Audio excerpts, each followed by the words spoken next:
Assalamualaikum warahmatullahi wabarakatuh. Perkenalkan, kami dari kelompok 3 akan menjelaskan materi melewati video ini. Yang pertama adalah munculnya pembaruan Islam pada tahun 1800 dan seterusnya.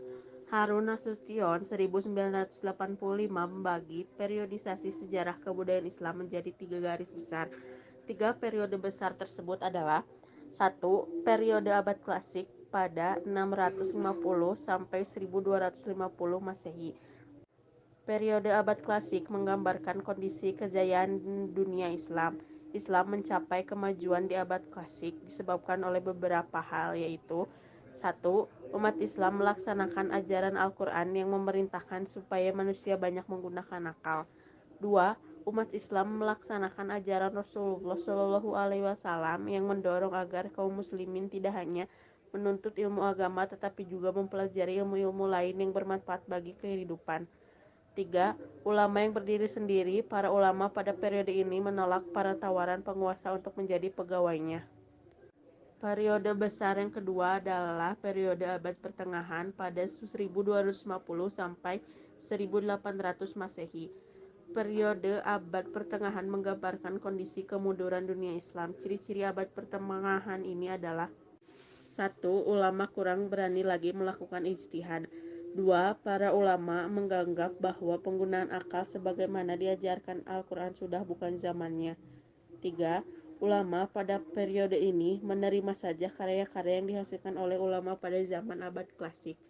4. Banyak ulama yang tidak lagi berdiri sendiri tetapi bergantung kepada penguasa dan lainnya. Produktivitas keilmuan di zaman abad pertengahan menurun jauh dibandingkan dengan produktivitas keilmuan di abad klasik. Umat muslim mengalami kemunduran di berbagai bidang, sedangkan orang Eropa menikmati kemajuan yang pesat. 3. Periode abad modern 1800 sampai sekarang. Periode abad modern menggambarkan kondisi kebangkitan dunia Islam. Pada abad modern ini mulailah muncul kesadaran umat Islam. Kesadaran tersebut muncul ketika orang-orang Eropa berhasil menguasai dunia Islam. Bangsa Eropa pernah dikalahkan oleh umat Islam pada zaman abad klasik. Contoh berhasilnya orang-orang Eropa yang menguasai dunia Islam diantaranya adalah: 1. Negara Turki Utsmani yang dialungkan umat Islam pada penghujung abad pertengahan ternyata mulai surut akibat kalah perang dengan kuasa Eropa. 2. Inggris sebagai salah satu kekuatan Eropa mampu memasuki India dan menaklukkan kerajaan Mughal. Pada abad modern muncullah para ulama dengan gagasan-gagasan yang bertujuan memajukan umat Islam sehingga dunia Islam dapat mengejar kemajuan barat. Pemikiran para ulama yang muncul pada abad modern ini bukanlah doktrin mutlak seperti layaknya ayat-ayat dalam kitab suci. Akan tetapi, pemikiran-pemikiran tersebut hanya sebagai gagasan relatif yang masih menerima perubahan dan pengurangan. Yang kedua adalah tokoh-tokoh pembaru Islam pada masa modern. 1. Pembaru dari India, A. Shah Waliullah, B. Syed Ahmad Khan, dan C. Muhammad Iqbal. A. Shah Waliullah. Shah Waliullah dilahirkan di Delhi pada 21 Februari 1703. Ia memperoleh pendidikan dari orang tuanya yang dikenal sufi dan pengelola madrasah, yaitu Syah Abd Rahim. Setelah dewasa, ia turut menjadi guru di madrasah itu. Kemudian beliau menunaikan haji dan menimba ilmu pada ulama-ulama di Mekah dan Madinah selama setahun. Ia kembali ke Delhi pada 1732 dan meneruskan karir lamanya sebagai guru. Ketika wafat, beliau banyak meninggalkan karya-karya tulis. Karya-karya beliau diantaranya yang sangat terkenal berjudul Hijatullah Al-Balighah dan Fuyun Al-Haramain. Ketika melihat kemunduran dunia Islam, Syah Waliullah berpendapat bahwa penyebab kemunduran dunia Islam diantaranya adalah sebagai berikut. 1. Terjadinya perubahan sistem pemerintahan Islam dari sistem kekhalifahan menjadi sistem kerajaan. 2. Sistem demokrasi yang melekat dalam kekhalifahan diganti dengan sistem monarki absolut. 3. Perpecahan di kalangan umat Islam merupakan akibat dari adanya perbedaan aliran-aliran yang muncul di dalamnya. Tiap-tiap aliran mengaku dirinya paling benar. 4. mencampur adukan ajaran Islam dengan unsur-unsur ajaran lainnya, sehingga ajaran Islam yang murni menjadi kurang jelas. B. Said Ahmad Khan. Setelah kerajaan Mughal dihancurkan oleh kekuatan Inggris pada tahun 1857, maka tampillah ulama baru di India, yaitu Said Ahmad Khan. Ia lahir di Delhi pada tahun 1817. Said Ahmad Khan memperoleh pendidikan tradisional dalam pengetahuan agama. Selain mempelajari bahasa, menekuni bahasa Persia. Ia rajin membaca dan banyak memperluas pengetahuan dengan membaca buku berbagai bidang ilmu pengetahuan. Pemikiran Said Ahmad Khan tentang pembaruan Islam adalah sebagai berikut. 1. Kemunduran umat Islam disebabkan oleh umat Islam sendiri yang tidak mengikuti perkembangan sains dan teknologi produk barat. 2. Ilmu dan teknologi modern adalah hasil pemikiran manusia. Oleh karena itu, akal dalam batas kekuatannya harus dihargai tinggi oleh umat Islam. 3. Islam adalah agama yang memiliki paham hukum alam buatan Tuhan. Antara hukum alam sebagai ciptaan Allah Subhanahu wa taala dan Al-Qur'an sebagai firman Allah Subhanahu wa taala pasti tidak terdapat pertentangan, akan tetapi keduanya sejalan. 4. Sumber ajaran Islam hanyalah Al-Qur'an dan hadis. Pendapat ulama masa lampau tidak mengikat bagi umat Islam. Di antara pendapat mereka ada yang sudah kurang sesuai dengan zaman modern. 5. Umat Islam harus didorong untuk memiliki sikap dan perilaku yang mencerminkan semangat berpikir, bukan sikap dan perilaku taklid atau hanya mengikuti pendapat lain tanpa mengerti alasannya. 6. Cara efektif untuk mengubah sikap mental umat Islam dari keterbelakangan adalah pendidikan. Oleh karena itu, ia mendirikan sekolah yang akhirnya memiliki peranan penting dalam kebangkitan umat Islam di India.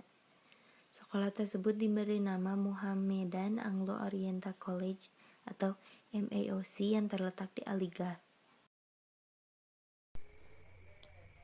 Muhammad Iqbal selain dikenal sebagai seorang pembaru gerakan Islam di India dan Pakistan, juga dikenal sebagai seorang penyair yang handal, politikus, reformis, ahli perundang-undangan, serta filsuf. Nama lengkapnya adalah Muhammad Iqbal bin Muhammad Nur bin Muhammad Rafiq. Lahir pada tahun 1875 Masehi. Dalam riwayat lain tahun 1877 Masehi atau sebelum Masehi ya. Di Sialkot, sebuah provinsi di Punjab, India di dekat Pakistan Selatan. Ayahnya adalah Muhammad Nur, seorang pengikut ajaran tasawuf taat. Ayahnya pula yang mengajarkannya membaca Al-Quran. Al-Quran adalah sumber hukum Islam yang paling utama. Di dalamnya diceritakan tentang berbagai hal, mulai dari akidah, akhlak, hukum, kisah umat terdahulu, dan sumber ajaran moral. Bagi Iqbal, Al-Quran adalah tuntunan dalam membimbing jiwanya. Setiap hari selepas sholat subuh, aku terus membaca Al-Quran. Ayahku memperhatikan keadaan ini lalu bertanya, "Apa yang kau baca?"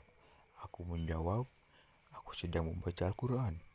Dalam 3 tahun, ayahku bertanya mengenai hal yang sama dan 2. Pembaru dari Mesir. A. Muhammad Ali Pasha, B. Rifa'ah Baidawi Rafi At-Tahtawi, C. Jamaluddin Al-Afghani, D. Muhammad Abduh, E. Muhammad Rashid Ridha. Muhammad Ali Pasha adalah seorang gubernur Mesir yang bertugas pada masa Ottoman, yakni antara 1805 sampai 1848. Selama menjabat sebagai gubernur itu, ia berhasil membuat sejumlah perubahan yang membawa Mesir menjadi negara kaya dengan masyarakat yang makmur. Tidak hanya itu, kebijakan perluasan wilayahnya bahkan mengancam Kesultanan Utsmaniyah. Meski berasal dari Albania, Muhammad Ali Pasha dikenal sebagai tokoh berpengaruh yang banyak melakukan perubahan di Mesir. Muhammad Ali Pasha lahir di Kavala, Yunani pada 4 Maret 1769. Ia merupakan putra kedua dari Ibrahim Agha. Rifat Badawi Rafi, putra asli Mesir kelahiran Kampung Tahta, distrik Suhas. Pada 15 Oktober 1801 ini adalah pemikir dan peletak batu pertama kebangkitan Arab Islam modern. Ia berhasil membawa dunia Arab Islam bangkit di tengah-tengah rongrongan Barat dan perebutan hegemoni klan pasca runtuhnya Turki Ottoman. Anak dari Badwi bin Ali ini adalah intelektual modern pertama dari Timur Tengah yang mendiam Barat dan Timur. Selain mengkritik sekulerisme Barat, Rifat juga menyuruhkan Islamisasi dalam berbagai bidang termasuk hukum. Rifat mengajak para pemburu Islam untuk mengembangkan fikih Islam kontemporer agar tetap sesuai dengan konteks zaman dan bisa menyelesaikan problematika masyarakat modern yang belum muncul sebelumnya. Tekad dia mengkaji peradaban Barat adalah untuk memberikan yang terbaik bagi Arab sebagaimana yang telah para pendahulunya lakukan dengan mentransfer ilmu pengetahuan dari Yunani, Persia, dan India ke dunia Arab. Rifat memiliki cita-cita untuk membawa dunia Arab yang kedua kalinya ke gerbang kejayaan setelah hanyut akibat sistem feodalisme raja-raja Eropa. Untuk menyejajarkan bangsa Arab yang sedang dipapah bangkit, tokoh yang memiliki garis keturunan Rasulullah SAW dari jalur Husain ini memadukan peradaban Timur yang kaya dengan sejarah kejayaan masa lampau dengan peradaban Barat modern ketika itu yang tengah terkonsentrasi di Prancis. Jamaluddin Al-Afghani. Nama asli Jamaluddin Al-Afghani adalah Said Muhammad bin Safdar Al-Husain. Ia adalah putra dari Said Safdar yang lahir pada 1838 dan wafat pada 1897. Jamaluddin Al-Afghani masih keturunan Rasulullah SAW melalui Husain bin Ali bin Abi Thalib. Tanah kelahiran Jamaluddin Al-Afghani adalah Asadabad, Afghanistan. Tetapi sebagian penelitian sejarah meyakini bahwa ia lahir di Asadabad, Iran. Terlepas dari perbedaan asal-usulnya, yang pasti ia memegang peranan penting dalam gerakan politik Islam modern. Ia dikenal luas di dunia Islam Sunni dan Syiah serta memiliki pengaruh yang besar karena perhatiannya terhadap kolonialisme bangsa-bangsa Barat dan absolutisme penguasa-penguasa Muslim. Sejak kecil, Jamaluddin telah menekuni berbagai cabang ilmu keislaman seperti tafsir, hadis, tasawuf, dan filsafat Islam, serta belajar bahasa Arab dan Persia. Ketika remaja, ia mulai belajar filsafat dan ilmu ekstra menurut sistem pelajaran Eropa modern dari tokoh-tokoh ulama seperti Syekh Murtada Ansir, Mullah Husain Al-Hamadi, Said Ahmad Teharani, dan Said Habubi. Kemudian, ketika beranjak 18 tahun, ia mulai bertolak ke India lalu ke Mekah dan kembali ke Afghanistan. Pada masa pemerintahan Muhammad Azham Khan, Jamaluddin diangkat menjadi Perdana Menteri. Muhammad Abduh lahir di Delta Nil, kini wilayah Mesir, 1849, meninggal di Iskandaria, kini wilayah Mesir, 11 Juli 1905 pada umur 56 tahun. Adalah seorang pemikir Muslim dari Mesir dan salah satu penggagas gerakan modernisme Islam. Ia belajar tentang filsafat dan logika di Universitas Al-Azhar, Kairo. dan juga murid dari Jamaluddin Al-Afghani, seorang filsuf dan pembaru yang mengusung gerakan pan-Islamisme untuk menantang penjajahan Eropa di negara-negara Asia dan Afrika. Muhammad Abduh diasingkan dari Mesir selama 6 tahun sejak 1882 karena keterlibatannya dalam pemberontakan Urabi di Lebanon. Abduh sempat giat dalam mengembangkan sistem pendidikan Islam. Pada tahun 1884 ia pindah ke Paris dan bersalam Al-Afghani menerbitkan jurnal Islam The Firmus Bond. Salah satu karya Abduh yang terkenal adalah buku berjudul Risalah at-Tauhid yang diterbitkan pada tahun 1887. Pemikirannya banyak terinspirasi dari Ibnu Taimiyah dan pemikirannya banyak menginspirasi organisasi Islam. Salah satunya Muhammadiyah karena ia berpendapat Islam akan maju bila umatnya mau belajar tidak hanya ilmu agama tetapi juga ilmu sains. Rashid Ridho lahir di Al-Qalamun, pesisir Laut Tengah, tepatnya pada tanggal 23 September tahun 1865 Masehi. Rashid Ridho merupakan keturunan dari Al-Husain cucu Rasulullah SAW. Ayah beliau merupakan seorang ulama dari ahli Thariqah Syadziliyah. Pendidikan pertama beliau di Madrasah Alkitab Al-Qalamun. Beliau memperoleh ilmu berupa menulis, berhitung, serta membaca Al-Quran.